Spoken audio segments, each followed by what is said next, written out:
नमस्कार दोस्तों, आप सबका मैं अपने चैनल में स्वागत करती हूँ। आज की कहानी है श्री जयशंकर प्रसाद जी की लिखी कहानी आकाशदीप। तो चलिए आज की कहानी को हम लोग शुरू करते हैं। बंदी क्या है, सोने दो। मुक्त होना चाहते हो? अभी नहीं, निद्रा खोलने पर चुप रहो, फिर अवसर न मिलेगा। बड़ा शीत है, कहीं से एक कंबल डालकर कोई शीत से मुक्त करता। आंधी की संभावना है, यही अवसर है। आज मेरे बंधन शिथिल हैं। तो क्या तुम भी बंदी हो? हाँ, धीरे बोलो। इस नाव पर केवल 10 नाविक और प्रहरी हैं। शस्त्र मिलेगा? मिल जाएगा। पोत से संबंध रज्जू काट सकोगे? हाँ।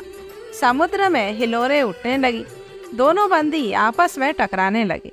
पहले बंदी ने अपने को स्वतंत्र कर लिया, दूसरे का बंधन खोलने का प्रयत्न करने लगा। लहरों के धक्के एक दूसरे को स्पर्श से पुलकित कर रहे थे। मुक्ति की आशा, स्नेह का असंभावित आलिंगन, दोनों ही अंधकार में मुक्त हो गए। दूसरे बंदी ने हर्ष तिरेक से उसको गले से लगा लिया।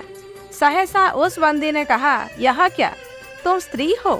क्या स्त्री होना कोई पाप है? अपने को अलग करते हुए स्त्री ने कहा, शास्त्र कहाँ है? तुम्हारा नाम? चंपा। तारक खचित नील अंबर और समुद्र के अवकाश में पवन उधम मचा रहा था। अंधकार से मिलकर पवन दुष्ट हो रहा था। समुद्र में आंदोलन था, नौका लहरों में विकल थी। स्त्री सतर्कता से लुढ़कने लगी। एक मतवाले नाविक के शरीर से टकराती हुई सावधानी से उसका कृपाण निकालकर फिर लुढ़कते हुए बंदी के समीप पहुंच गई। सहसा पोत से पथ प्रदर्शक ने चिल्लाकर कहा, आंधी। आपत्ति सूचक तूर्य बजने लगा। सब सावधान होने लगे। बंदी युवक उसी तरह पड़ा रहा। किसी ने रस्सी पकड़ी, कोई पाल खोल रहा था, पर युवक बंदी ढुलक कर उस रज्जू के पास पहुंचा जो पोत से संलग्न थी। तारे ढक गए, तरंगे उद्वेलित हुई, समुद्र गरजने लगा। भीषण आंधी पिशाचिनी के समान नाव को अपने हाथों में लेकर कंदुक क्रीड़ा और अट्टहास करने लगी। एक झटके के साथ ही नाव स्वतंत्र थी। उस संकट में भी दोनों बंदी खिलखिलाकर हंस पड़े। आंधी के हाहाकार में उसे कोई ना सुन सका। अनंत जलनिधि में उषा का मधुर आलोक फूट उठा। सुनहले किरणों और लहरों की कोमल सृष्टि मुस्कुराने लगी। सागर शांत था। नाविकों ने देखा, पोत का पता नहीं, बंदी मुक्त है। नायक ने कहा, बुधगुप्त, तुमको मुक्त किसने किया? कृपाण दिखाकर बुधगुप्त ने कहा, इसने। नायक ने कहा, तो तुम्हें फिर बंदी बनाऊंगा। किसके लिए? पोताध्यक्ष मणिभद्र अतल जल में होगा नायक। अब इस नौका का स्वामी मैं हूँ। तुम? जलदस्यु बुधगुप्त? कदापि नहीं, चौंक कर नायक ने कहा और अपना कृपाण टटोलने लगा। चंपा ने इसके पहले उस पर अधिकार कर लिया था। वह क्रोध से उछल पड़ा। तो तुम द्वंद्व युद्ध के लिए प्रस्तुत हो जाओ। जो विजयी होगा वह स्वामी होगा। इतना कहकर बुधगुप्त ने कृपाण देने का संकेत किया। चंपा ने कृपाण नायक के हाथ में दे दिया। भीषण घात प्रतिघात आरंभ हुआ। दोनों कुशल, दोनों त्वरित गति वाले थे। बड़ी निपुणता से बुधगुप्त ने अपना कृपाण दांतों से पकड़कर अपने दोनों हाथ स्वतंत्र कर लिए।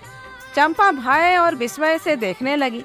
नाविक प्रसन्न हो गए, परंतु बुधगुप्त ने लाघव से नायक का कृपाण वाला हाथ पकड़ लिया और विकट हुंकार से दूसरा हाथ कटी में डाल उसे गिरा दिया।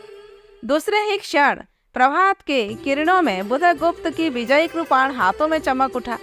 नायक की कातर आंखें प्राण भिक्षा मांगने लगी। बुधगुप्त ने कहा, बोलो, अब स्वीकार है कि नहीं? मैं अनुचर हूँ, वरुण देव की शपथ, मैं विश्वासघात नहीं करूँगा। बुधगुप्त ने उसे छोड़ दिया।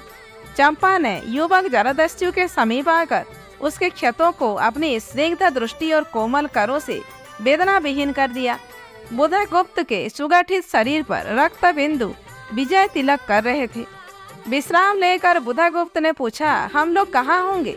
बाली द्वीप से बहुत दूर, संभवतः एक नवीन द्वीप के पास, जिसमें अभी हम दोनों का बहुत कम आना जाना होता है। सिंघाल की बड़िकों का वहाँ प्राधान्य है। कितने दिनों में हम लोग वहाँ पहुँचेंगे?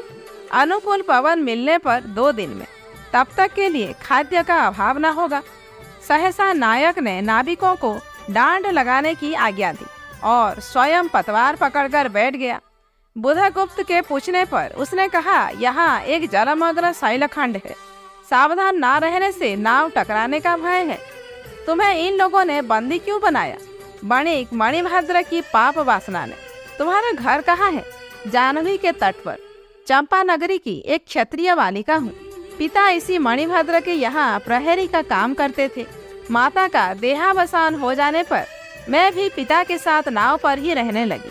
8 बरस से समुद्र ही मेरा घर है। तुम्हारे आक्रमण के समय मेरे पिता ने ही 7 दस्युओं को मारकर जल समाधि दी।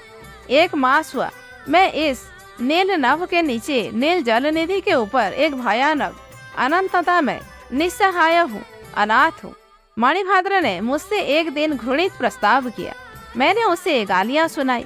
उसी दिन से बंदी बना दी गई। चंपा रोज से जल रही थी। मैं भी ताम्रलिप्ति का एक क्षत्रिय हूँ चंपा, परंतु दुर्भाग्य से जलदस्यु बनकर जीवन बिताता हूँ। अब तुम क्या करोगी?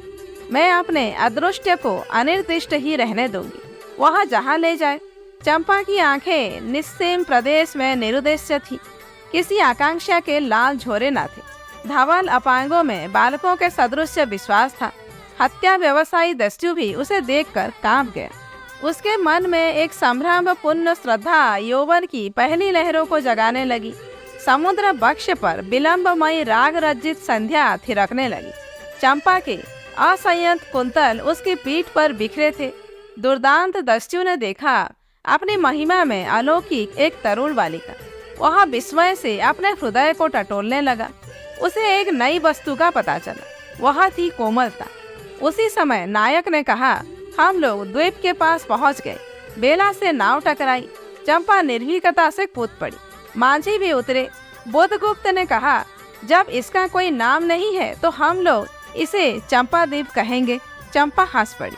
5 बरस बाद शरद के धवल नक्षत्र नील गगन में झलमला रहे थे। चंद्र की उज्जवल विजय पर अंतरिक्ष में शरद लक्ष्मी ने आशीर्वाद के फूलों और खिलों को बिखेर दिया। चंपा के एक उच्च सौधा पर बैठी हुई तरुणी चंपा दीपक जला रही थी।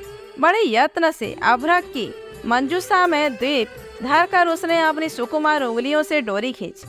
वह दीपाधार ऊपर चढ़ने लगा। भोली भोली आंखें उसे ऊपर चढ़ते बड़े हर्ष से देख रही थी। डोरी धीरे धीरे खींची गई। चंपा की कामना थी कि उसका आकाशदीप नक्षत्रों में हिलमिल जाए, किंतु वैसा होना असंभव था। उसने आशा भरी आंखें फिरा ली। सामने जलराशि का रजत श्रृंगार था। वरुण बालिकाओं के लिए लहरों से हीरे और नीलम की क्रीड़ा सायनमालाएं बन रही थी और वे मायाविनी छलनाएं अपनी हंसी का कलनाद छोड़कर छिप जाती थी। दूर दूर से धेवरों का बंसी छनकार उनके संगीत सा मुखरित होता था। चंपा ने देखा कि तरल संकुल जल राशि में उसके कंडील का प्रतिबिंब अस्त व्यस्त था। वह अपनी पूर्णता के लिए सैकड़ों चक्कर काटता था। वह अनमनी होकर उठ खड़ी हुई। किसी को पास ना देखकर पुकारा, जया। एक श्यामा युवती सामने आकर खड़ी हुई। वह जंगली थी। नील नभोमंडल से मुख में शुद्ध नक्षत्रों की पंक्ति के समान उसके दांत हंसते ही रहते। वह चंपा को रानी कहती। बुधगुप्त की आज्ञा थी।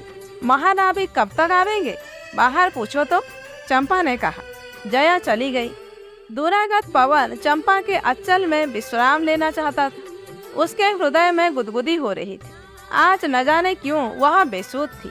वह दीर्घकाल द्रोण पुरुष ने उसकी पीठ पर हाथ रख चमत्कृत कर दिया।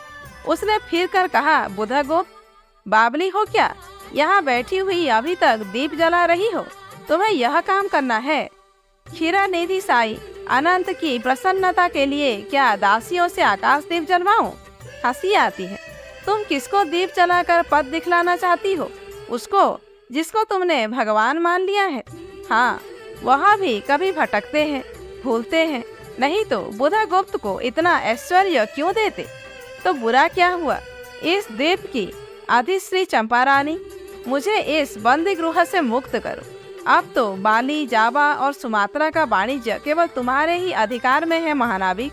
परंतु मुझे उन दिनों की स्मृति सुहावनी लगती है जब तुम्हारे पास एक ही नाव थी और चंपा के उपकूल में पुण्य लाद कर हम लोग सुखी जीवन बिताते थे। इस जल में अगणित बार हम लोगों की तरी आलोकमय प्रभात में तारिकाओं की मधुर ज्योति में थिरकती थी। बुधगुप्त, उस विजय अनंत में जब माझी सो जाते थे, दीपक बुझ जाते थे, हम तुम परिश्रम से थक कर पालों में शरीर लपेटकर एक दूसरे का मुंह क्यों देखते थे?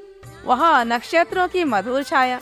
तो चंपा, आप उससे भी अच्छे ढंग से हम लोग विचर सकते हैं। तुम मेरी प्राणदात्री हो, मेरी सर्वस्व हो। नहीं नहीं, तुमने दस्यु वृत्ति छोड़ दी, परंतु हृदय वैसा ही अकरुण, शत्रुष्ण और ज्वलनशील है। तुम भगवान के नाम पर हंसी उड़ाते हो, मेरे आकाश द्वीप पर व्यंग कर रहे हो।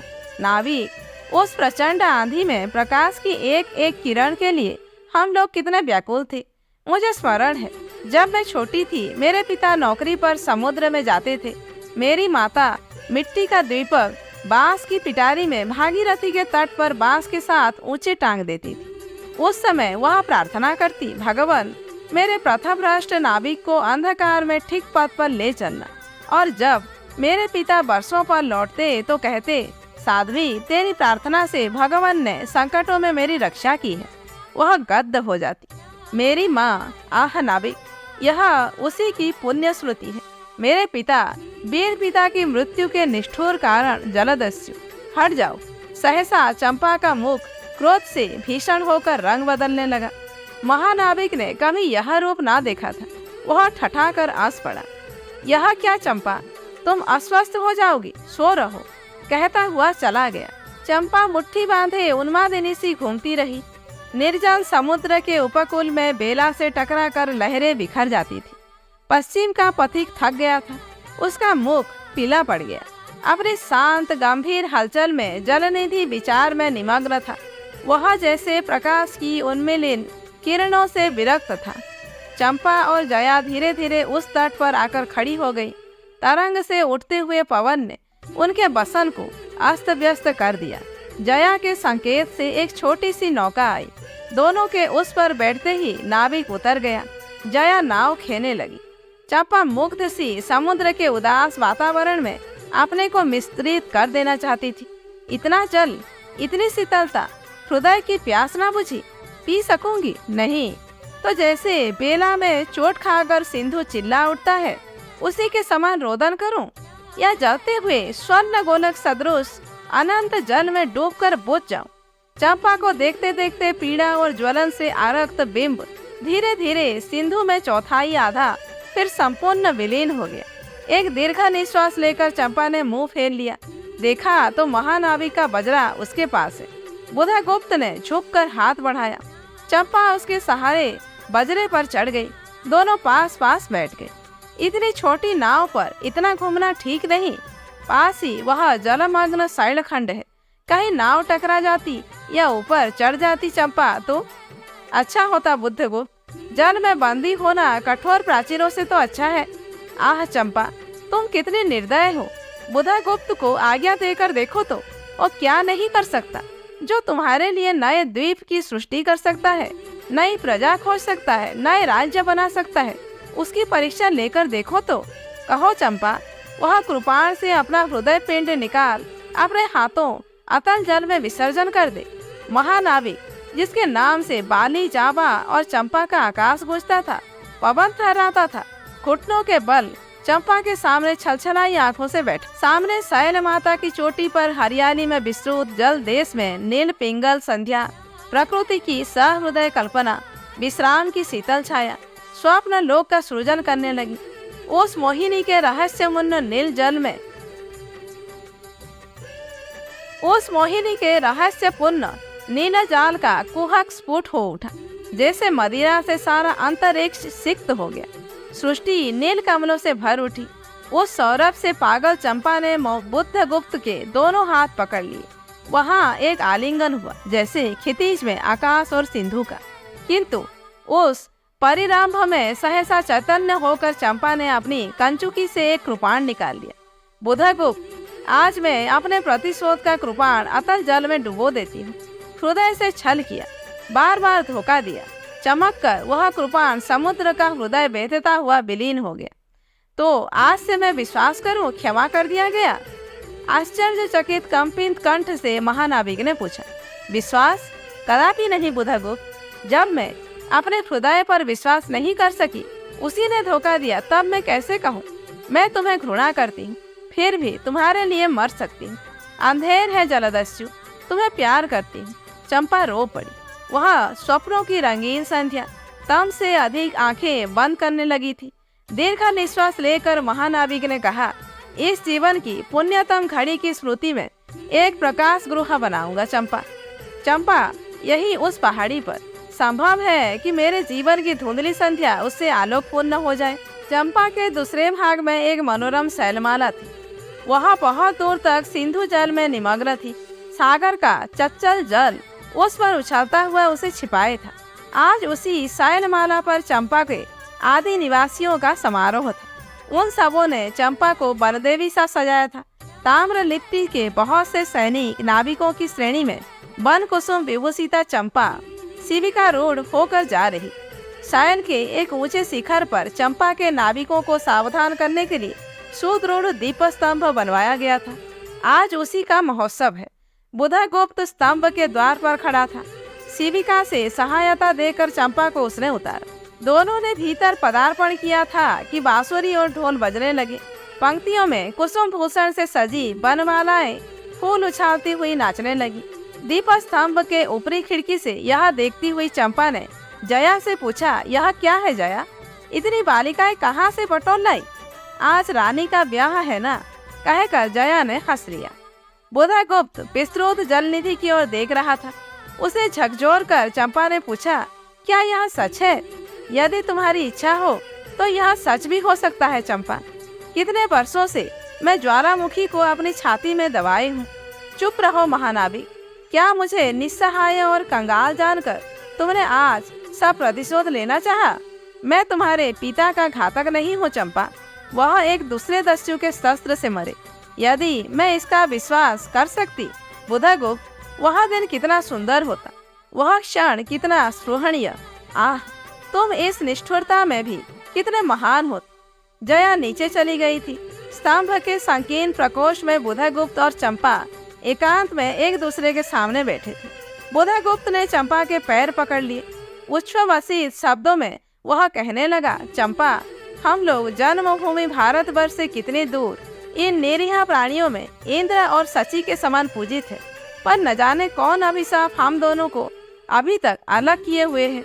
स्मरण होता है वह दार्शनिकों का देश, वह महिमा की प्रतिमा।